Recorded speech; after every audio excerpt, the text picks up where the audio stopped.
Bonjour à tous et bienvenue à notre webinaire sur le marché de l'immobilier avec un titre évidemment qui nous intéresse tous. Comment est-ce qu'on peut envisager le marché immobilier de demain? Alors, je serai accompagné aujourd'hui par l'excellente Barbara qui est responsable des études économiques chez Meilleurs Agents et qui vous présentera nos différentes analyses sur le marché de l'immobilier en septembre 2020. Alors, le programme qu'on vous a concocté aujourd'hui, avant de parler de l'immobilier de demain, qui est quand même une question qui se pose tous, on va faire un premier regard dans le rétroviseur et regarder ce qui s'est passé cette année. Évidemment, une année très particulière marquée par la crise sanitaire et des impacts sur le marché de l'immobilier. On va quantifier ces impacts, vous donner des premiers éléments à la fois sur les volumes et sur les prix pour voir concrètement la crise, quel impact a eu cette crise sur le marché. Ensuite, on regardera les fondamentaux du marché pour essayer de donner des éléments d'éclairage sur comment est-ce que finalement ce marché, dans les prochains mois, va pouvoir évoluer. Et pour terminer sur des perspectives chiffrées, alors exercice évidemment très particulier et extrêmement sensible vu le contexte, mais on va se prêter à cet exercice de donner des perspectives chiffrées d'évolution pour les mois à venir. Voilà, alors je vous propose de commencer directement par la première partie. Il est vrai que ces 5 dernières années, le marché de l'immobilier français était marqué par une hausse continue des prix, c'est vrai sur à peu près l'ensemble des territoires. L'année 2020 devait s'inscrire dans cette tendance, c'était un peu notre prévision, on devait avoir une année qui s'inscrivait comme 2019, une année extrêmement dynamique à la fois sur le front des volumes et des prix. L'année est exceptionnelle, mais pas dans le sens dans lequel on imaginait évidemment que cette crise sanitaire qui a eu des impacts sur le marché. On vous propose du coup très rapidement de revenir dessus. Barbara, c'est à toi. Merci beaucoup Thomas et bonjour à tous. Donc pour commencer, je vous propose de regarder les premiers facteurs qui ont été fortement et directement impactés par la crise sanitaire, qui est donc les volumes de transactions. Aujourd'hui, nous estimons une perte de 180 000 transactions à cause de cette crise sanitaire. Vous le voyez très bien dans ces slides. Ces scénarios dont nous avons tellement entendu parler ces derniers mois, qui a commencé avec une perte des transactions autour des 270 000 transactions et qui a été suivie par une reprise des marchés qui a permis de rattraper un tiers de ces transactions perdues, donc autour des 90 000 transactions, et qui nous laisse donc finalement ces bilans des 180 000 transactions perdues. Et vous voyez quand même à la fin de la période, donc actuellement, on revient à un rythme de transactions qui est comparable ou similaire à ce que nous avons vécu l'année dernière, donc un rythme de transactions habituel. Eh bien, si ces bilans, donc si on essaye de transposer ces bilans des 180 000 transactions au volume annuel des notaires que nous connaissons très bien, ça nous laisse une estimation pour la fin 2020, donc décembre 2020, de à peu près 920 000 transactions donc en volume annuel. Donc, effectivement, vous le voyez très bien, c'est un niveau nettement inférieur à ce que nous avons vécu l'année dernière, qui était au-delà d'1 million de transactions. C'est vrai, mais quand même, c'est une performance remarquable. Elle est quand même assez bonne et elle est même comparable au niveau des transactions que nous avons connues en 2017, qui finalement reste quand même la 3e meilleure année. Et côté des prix, si on regarde les différents segments que l'on suit habituellement sur le marché français, donc 5 indices qui représentent à la fois donc Paris en rouge, en bleu l'indice des 10 plus grandes villes de France, donc qui va regrouper les indices de Marseille jusqu'à Rennes, en jaune l'indice top 50, donc les 50 plus grandes villes de France qui sont donc Paris et la banlieue parisienne, un indice gris qui représente l'évolution des prix en France pour les appartements et les maisons, et un indice en vert qui représente l'évolution des prix dans le monde rural, uniquement pour les maisons évidemment, et ces 30 000 communes qui sont exclues de toute agglomération urbaine. Alors, quand on regarde un peu l'évolution des prix, donc on retrouve évidemment cette hausse des prix depuis 5 ans, là, depuis 2015, assez caractéristique du marché français, quand on dit que le marché français était extrêmement dynamique, notamment porté par les grandes villes de France.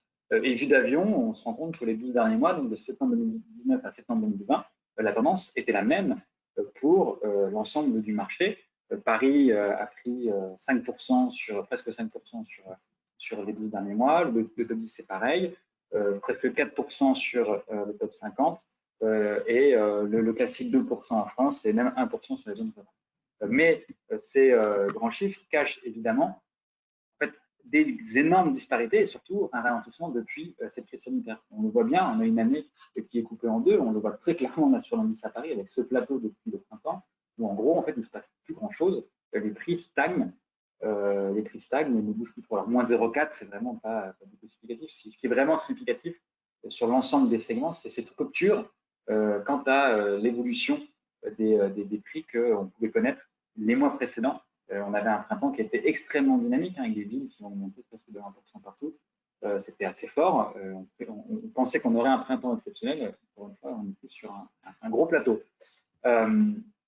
Et ce ralentissement, en fait, il est particulièrement marqué. On a vu dans l'indice des 10 plus grandes villes de France, mais surtout, du coup, dans les grandes villes de France, du coup, comme vous pouvez le voir, des villes comme Toulouse, qui devait être un peu notre star de 2020, hein, c'est ce qu'on disait l'année dernière, a augmenté de 7% entre septembre et mars 2020.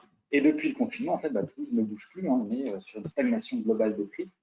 Et cette histoire, elle est à peu près partout où on voit bien une vraie rupture dans la dynamique des prix, encore un autre exemple avec Lille, et à moindre mesure des villes comme Nantes et Lyon, qui augmentaient très très fort aussi avant la crise sanitaire, et qui continuent d'augmenter, mais à un rythme qui est quand même complètement différent. Et si on fait évidemment un petit passage à Paris, parce qu'on aime toujours regarder ce qui se passe à Paris, l'année dernière, quand on a fait ce webinaire en septembre 2019, on annonçait le passage du seuil symbolique des 10 000 euros en moyenne à Paris, très moyen. Très vite, vu l'évolution des prix, en fait, à la fin de l'année 2019 et début d'année 2020, les 10 000 euros étaient très loin derrière nous et on avait tout de suite en tête les 11 000 euros. Et si on avait continué sur cette même tendance, sans cette crise sanitaire, on aurait atteint les 11 000 euros. Aujourd'hui, on voit bien qu'on stagne depuis cette crise sanitaire à 10 600, qui reste quand même le plus haut du marché, évidemment.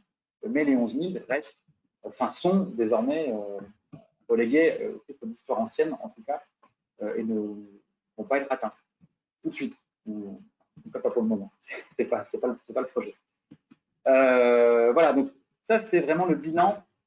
Et s'il faut retenir vraiment un mot, c'est rupture. Rupture quant à la dynamique qu'on connaissait sur le marché de l'immobilier. Et on rentre dans un nouveau monde. Et maintenant, la question évidemment qu'on a tous en tête, c'est où est-ce qu'on va, comment va évoluer ce marché de l'immobilier. Alors, il est vrai que la crise a eu et aura des impacts majeurs sur les fondamentaux du marché de l'immobilier. Fondamentaux au titre du crédit, et notamment de son accès. Est-ce que les banques vont continuer à jouer leur rôle de financeur, ce qui est extrêmement important, et au titre de l'emploi et de l'économie. L'histoire, à la fois française, européenne, mondiale même, montre que quand ces deux fondamentaux ne fonctionnent pas bien, c'est l'ensemble de la chaîne immobilière qui est en difficulté. A priori, on sait aujourd'hui que la crise sanitaire a des impacts à la fois sur le crédit, on se pose énormément de questions, mais aussi sur l'emploi. Ça commence à devenir assez compliqué. Donc, a priori, on va rentrer quand même dans un marché qui va être un peu moins dynamique que ce qu'on pouvait connaître ces dernières années. Donc, toute l'idée de notre analyse, c'est d'essayer de repérer finalement les marchés, les territoires, les villes qui vont mieux résister en fait, à cette crise qui s'annonce, notamment en regardant à la fois ville par ville, est-ce qu'il y a encore de la place pour acheter? Est-ce que c'est toujours intéressant finalement de rentrer sur le marché de l'immobilier? Quel va être le comportement des banques en termes d'octroi de crédit, mais aussi, et ça va être vraiment le centre de notre présentation, l'emploi. Quelles sont les économies locales qui font que la demande va rester solvable, va permettre d'accéder encore au crédit. Voilà, on sait dès maintenant qu'il y a certains territoires où ça va être compliqué parce que les économies sont portées par des industries ou des secteurs économiques qui souffrent avec cette crise. Et nous terminerons en regardant notre indicateur de tension immobilière qui, dès maintenant, nous donne des indications sur le comportement de la demande et qui sont assez significatifs et qui nous permettent de faire des prévisions sur la suite. Voilà. Donc, je vous propose de commencer par le pouvoir d'achat local. Barbara, c'est pour toi.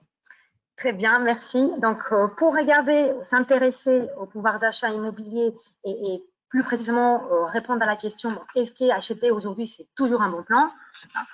Forcément, on pense au taux d'intérêt. Et donc, de ce côté-là, on a plutôt des bonnes nouvelles.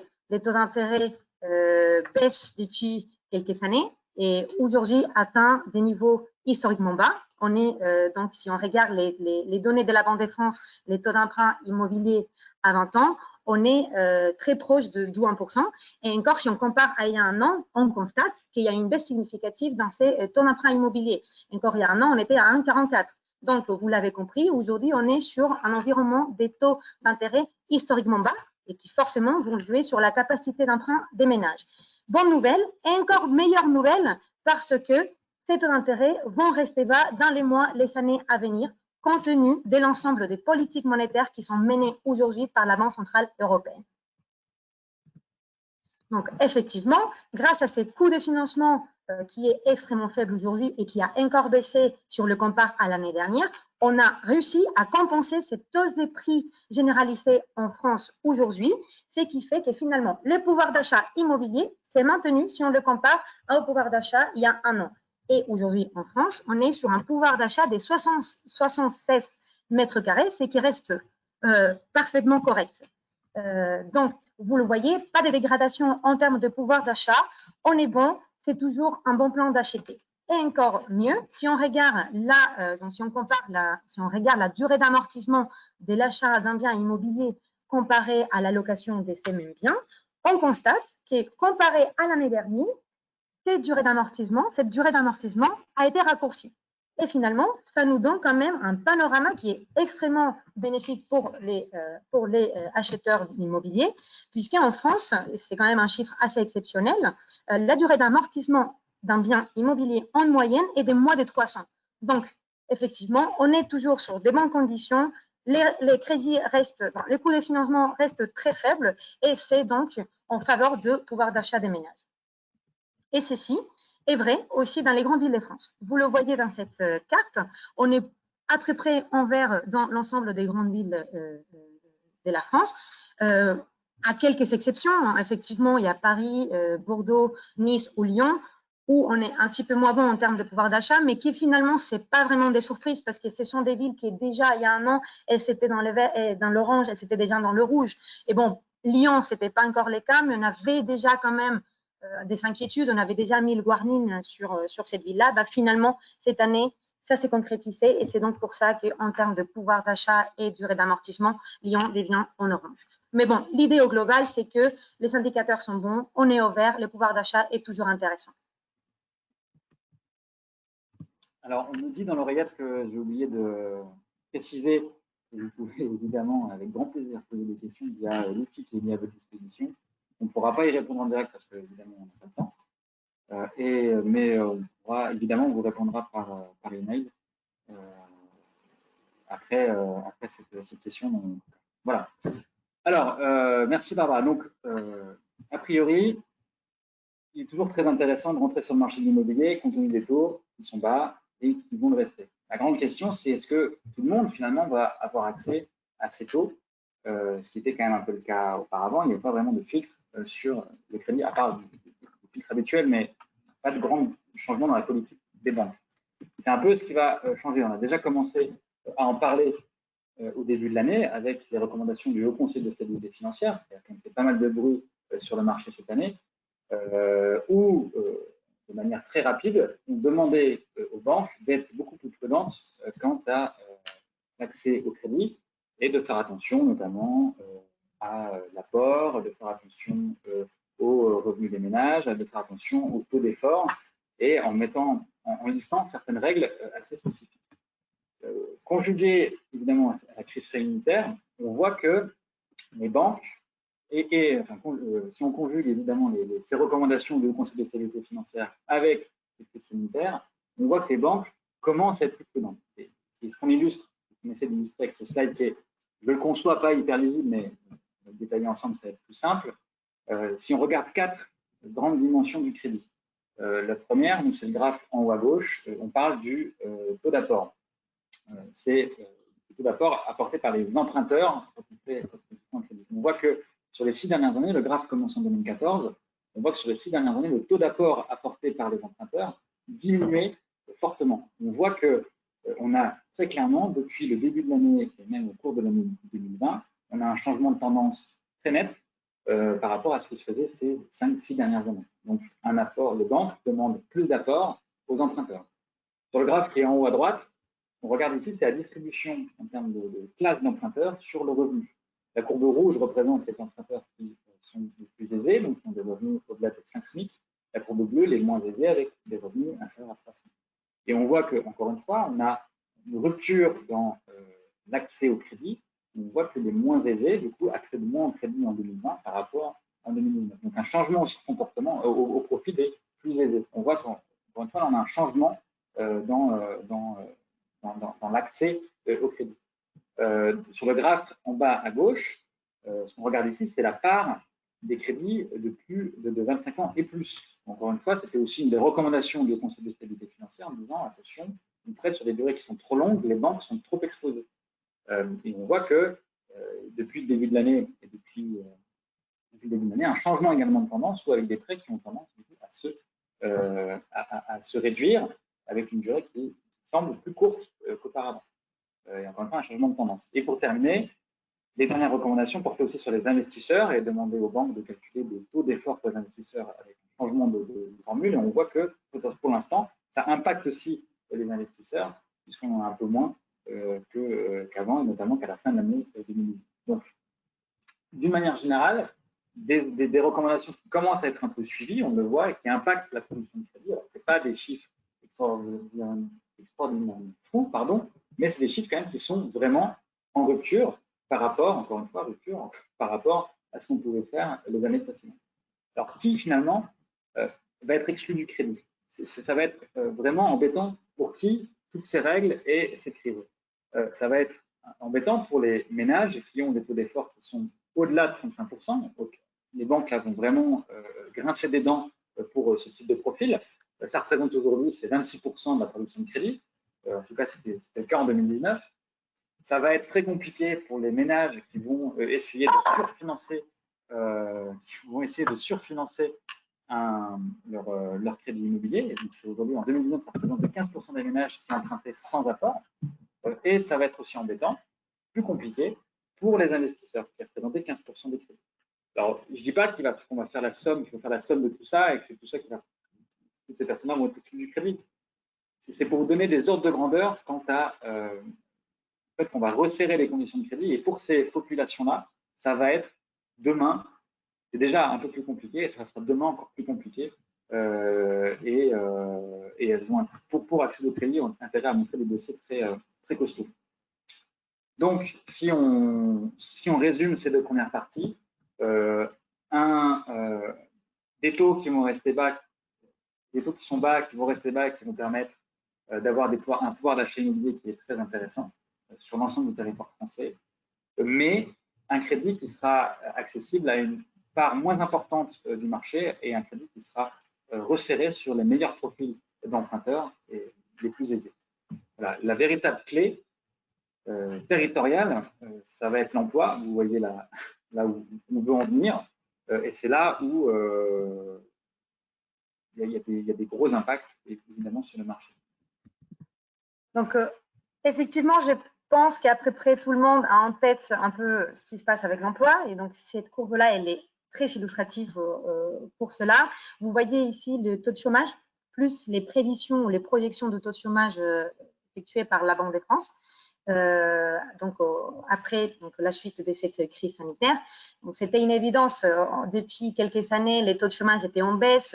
Avant le début de la crise sanitaire, on était très proche de 7%, ce qui était une performance formidable. Et donc, c'est ça aussi qui a aidé aussi la hausse des prix et donc qui a appuyé les marchés immobiliers. Mais on voit très bien, encore une fois, cette rupture dans la tendance. Et on voit, quand on regarde les prévisions de la Banque de France, qu'il y a un pic assez important en termes de chômage qui est attendu à la mi-2021, qui en serait très proche, quasi à 12% en termes de taux de chômage et qui en arriverait à être sur des niveaux inférieurs à 10% qu'à la fin 2022. Donc, effectivement, ça donne quand même des perspectives assez négatives et, en termes d'emploi.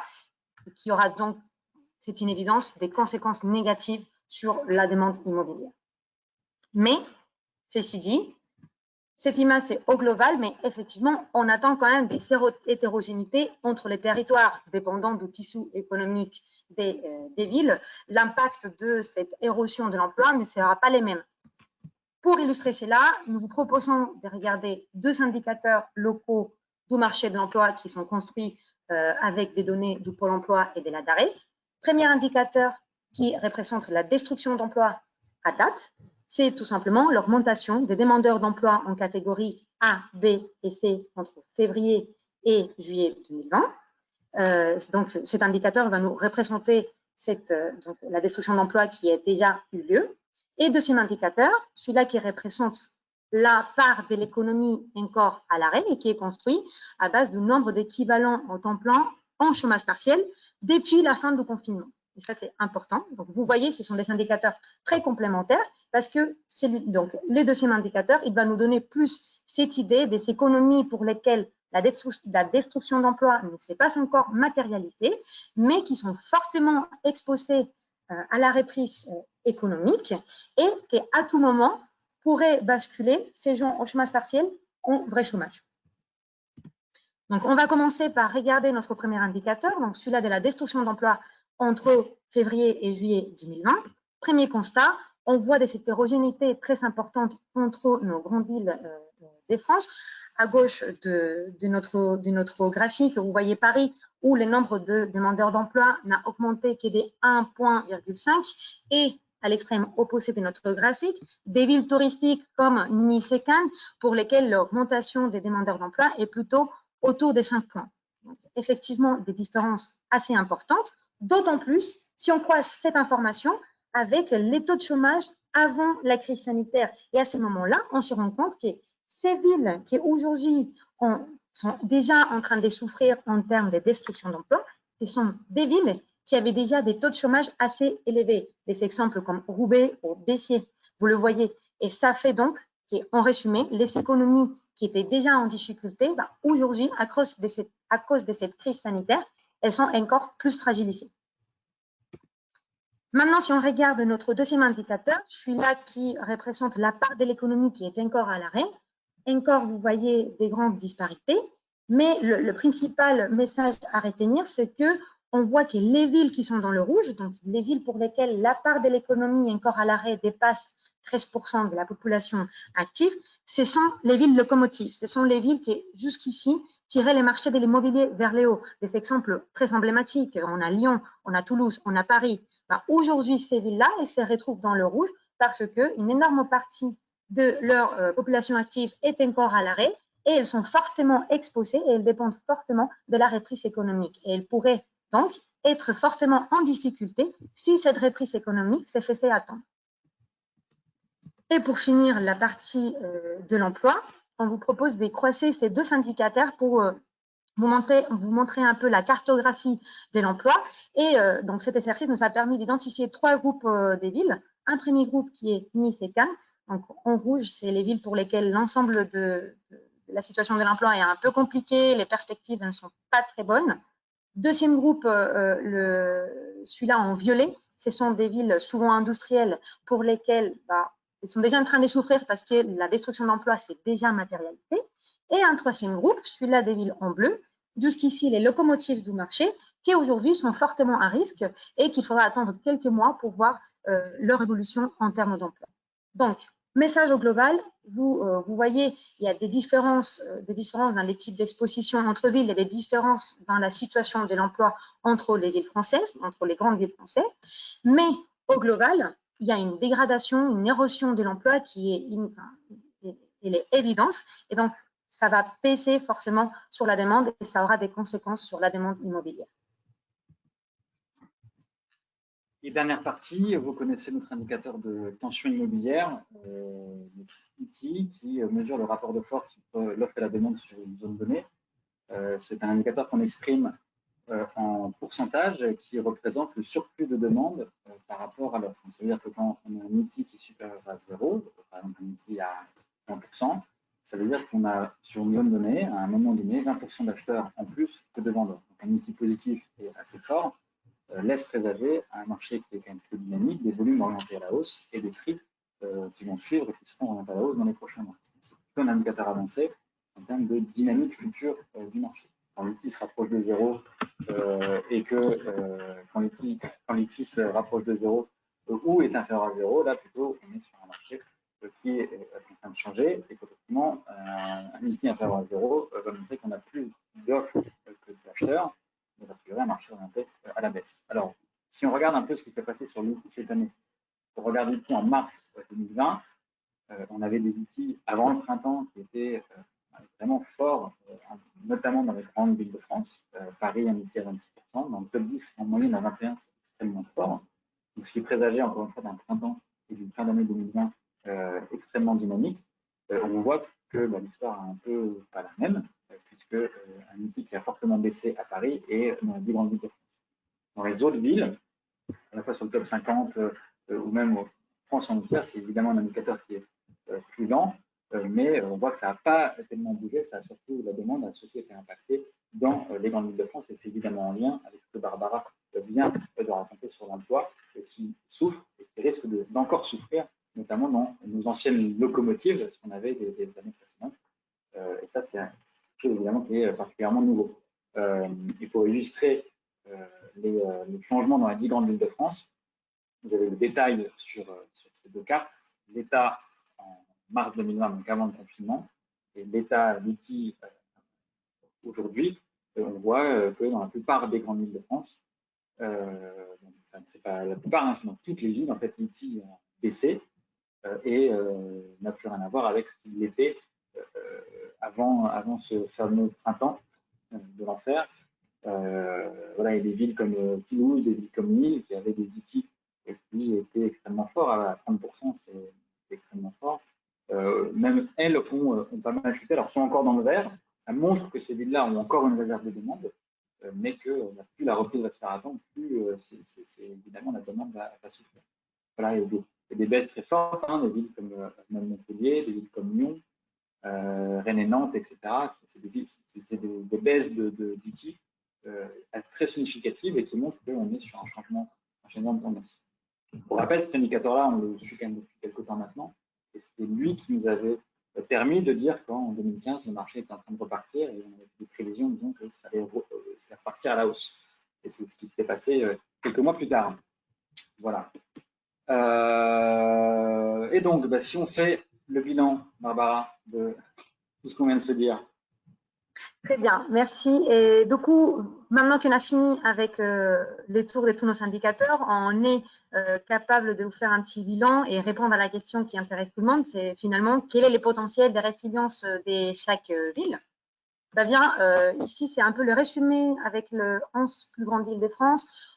Pour rappel, on a vu les pouvoirs d'achat et la durée d'amortissement pour répondre à la question est-ce que c'est toujours les bons moments pour acheter. La réponse était plutôt oui. Vous voyez, on est plutôt dans les verts, sauf quelques exceptions. Deuxièmement, en termes d'emploi, encore une fois, l'idée, c'est la dégradation de la situation de l'emploi un peu partout avec des hétérogénéités entre villes. Et finalement, l'indicateur que Thomas vient de nous présenter sur cet excès de demande, cette réserve de demande dans les grandes villes, vous voyez, ça a été dégradé, mais il y a encore quelques villes qui résistent. Donc, si on fait un peu une évaluation de ces tableaux. En tête des listes, on va retrouver donc Lille.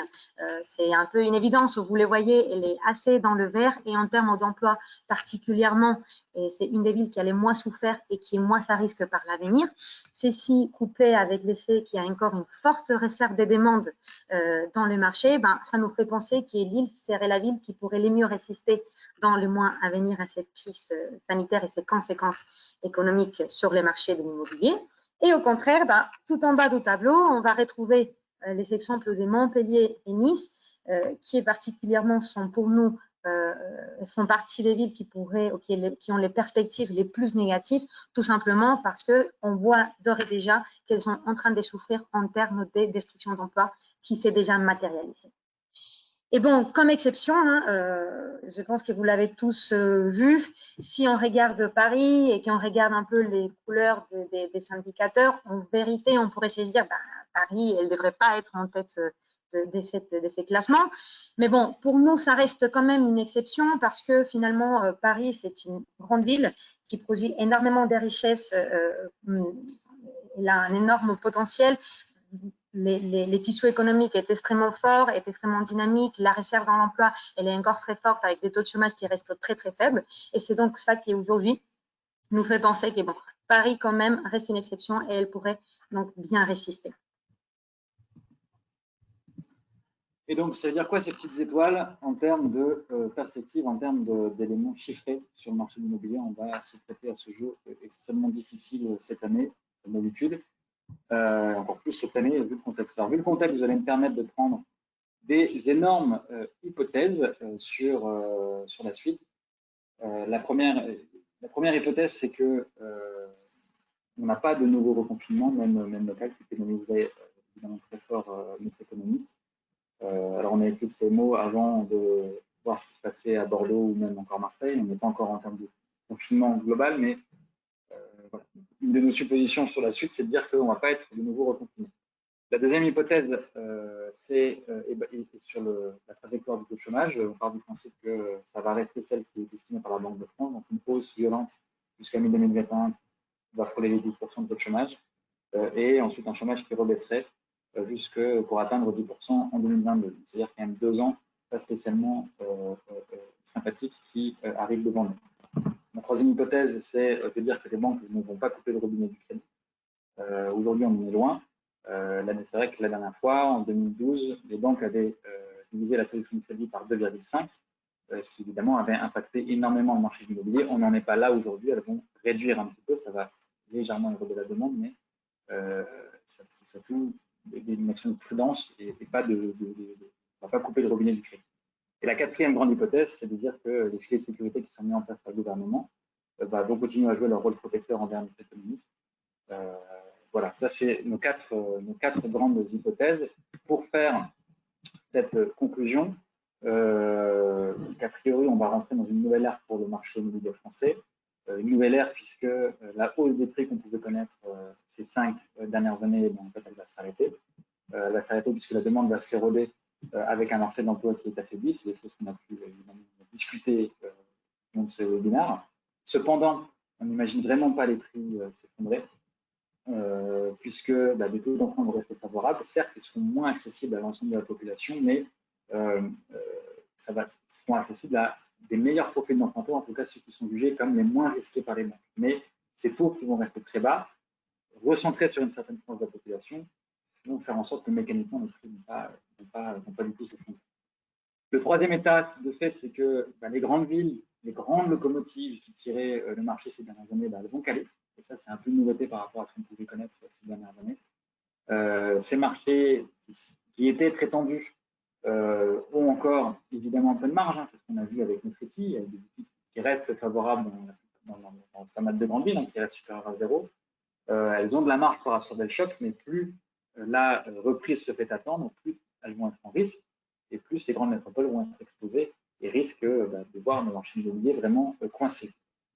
Et le dernier point, c'est des grandes questions qu'on se pose aujourd'hui sur la demande, sur le fait que est-ce qu'on entend sur le télétravail, est-ce qu'on va observer un changement vraiment structurel de la demande, avec une demande qui se décalerait des grandes métropoles, des grands centres urbains pour aller vivre un peu plus loin en recherche de plus d'espace, d'une meilleure qualité de vie. À mon sens, ça ne peut se produire que si on a des changements vraiment drastiques dans la manière dont le marché du travail s'organise, avec l'acceptation vraiment poussée du télétravail par les entreprises. Ça ne va pas se faire tout de suite, ça va se faire dans la durée. C'est évidemment des choses qu'on va suivre et qui vont être très intéressantes à suivre dans les prochains mois. Aujourd'hui, ce n'est pas des choses qu'on observe, mais c'est encore beaucoup trop tôt. Voilà, à suivre dans les prochains mois, dans nos prochains webinaires. Donc, en termes de chiffres, ce qu'on imagine pour l'année 2021, c'est des années avec des volumes de transactions entre 850 et 900 000 transactions. Alors, on va rester encore loin, a priori, du million de transactions telles qu'on a pu les connaître l'année précédente, mais des années qui vont s'inscrire dans les 4, 5 meilleures années de notre histoire quand même. Donc, ce qui est des volumes assez conséquents. Et en termes de prix, ce qu'on imagine, c'est une baisse légère en France sur l'ensemble du territoire français de l'ordre de 20%, alors que le prix en France prenait entre 1 et 2% depuis 5 ans, tous les ans. Et pour les 10 grandes villes de France, nos petites étoiles détaillées tout à l'heure, ça veut dire quoi en termes de prix d'ici les 12 prochains mois? Donc on retrouve notre classement avec Lille en tête. On imagine que les prix à Lille pourraient encore un peu augmenter entre 2 et 4% sur les 12 prochains mois. Ensuite, on aurait des villes comme Paris et Rennes qui seraient entre 0 et 2, pour ensuite avoir un énorme ventre mou avec de Marseille, Bordeaux, Nantes, Lyon, Toulouse, Strasbourg, où le prix ne devrait pas vraiment bouger. Et sur les 12 prochains mois, une grande stabilité des prix et des prix légèrement orientés à la baisse sur les villes comme Montpellier, Nice, puisqu'on a vu que c'était des villes qui avaient pas mal, où la demande allait pas mal souffrir compte tenu du marché de l'emploi et des perspectives pour ces villes-là. Voilà, donc c'est des chiffres. Évidemment, on n'annonce pas l'apocalypse, c'est pas du tout l'apocalypse, mais ça reste quand même des chiffres en rupture par rapport à tout ce qu'on pouvait annoncer l'année précédente. L'année dernière, encore une fois, au moment de ce webinaire, on disait que Toulouse allait prendre presque 10% sur 12 mois. Toulouse était parti pour faire ça. C'est une histoire reléguée au rang d'histoire ancienne aujourd'hui. Même des villes comme Lyon, Nantes, c'est des villes qui prenaient entre 6 et 8%, 10% par an. C'est quand même des chiffres qui sont vraiment en rupture par rapport à ce qu'on a pu connaître. Donc, vraiment une nouvelle ère, a priori, pour le marché de l'immobilier français. Voilà, alors c'est la fin de ce webinaire. Il nous reste, je crois, juste 3 petits slides. Déjà, pour vous remercier de nous avoir suivis. On espère que ça vous a intéressé. N'hésitez pas à poser des questions, encore une fois, si ça vous intéresse. Meilleurs agents, ce n'est pas que Barbara et Thomas que vous voyez sur ce webinaire. C'est évidemment 300 personnes pour vous accompagner et pour vous aider à faire du business dans ce contexte. Donc, des conseillers qui sont là à votre disposition. On produit aussi pas mal de contenu, à la fois des livres-bancs, des podcasts, des infographies, différentes formations à différents outils que l'on propose. Ces différents supports, vous pouvez les retrouver sur nos blogs, Meilleurs Agents Pro, et dans l'ensemble de notre médiathèque sur Wikimo Pro, où vous retrouverez l'ensemble de ces contenus. Voilà. On vous remercie d'avoir suivi ce webinaire. En fermant le webinaire, vous allez avoir un petit questionnaire. On vous remercie de le remplir. Ça nous fera très plaisir d'avoir votre avis et on ne pourra que s'améliorer pour les prochaines sessions. Voilà, on vous remercie, on vous souhaite une excellente journée, des bonnes affaires et à très bientôt. Au revoir. Merci beaucoup, au revoir.